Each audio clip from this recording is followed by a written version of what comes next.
Nu, vot 20 gadus šitā mēs te neņemamies. Visādi cilvēki bijuši, visādas padomas devuši, ka vajagot smilšu strūklus, ka vajagot lāzerus un tā tālāk.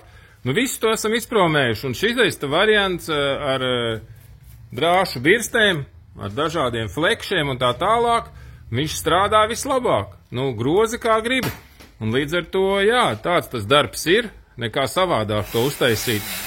Un šitā, jā, putekļi tur nāk un...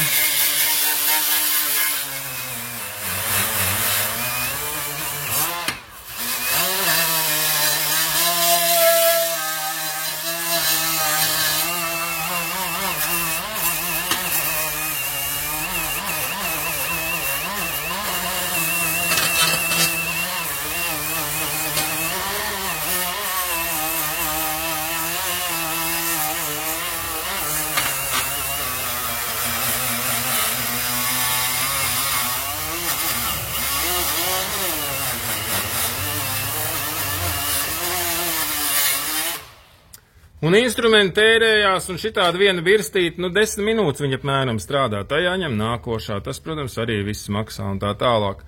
Bet raidījums ir par ko? Tā, ka pirmīt bija baigie komentāri par tēmu, ka, šitas nav pareizi, ka vajag visu. Saprot, ar tām smilšu strūklām pirmkārt ir tā, ka, ja tu neizjauks salonu, tad visas ventilācijas, viss tur iekšā, viss tur būs ar smiltīm, saprot? Citādi tas nav iespējams.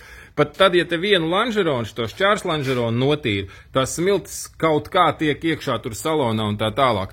Līdz ar to smilšu strūklu, protams, nav slikti pie nosacījuma, ja tu esi izjaucis visu salonu. Kaut kā tā.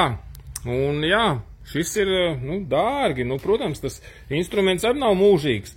Tā, ka mums tikko kā nojuka viens šitāds aizvedām uz servisu un uz remontu, čomi saka, kā, bet tas tik 4 mēneši jūs apakaļ viņi ņēmāt. Jā, mēs viņu lietojam profesionāli, saproti? Profesionāli.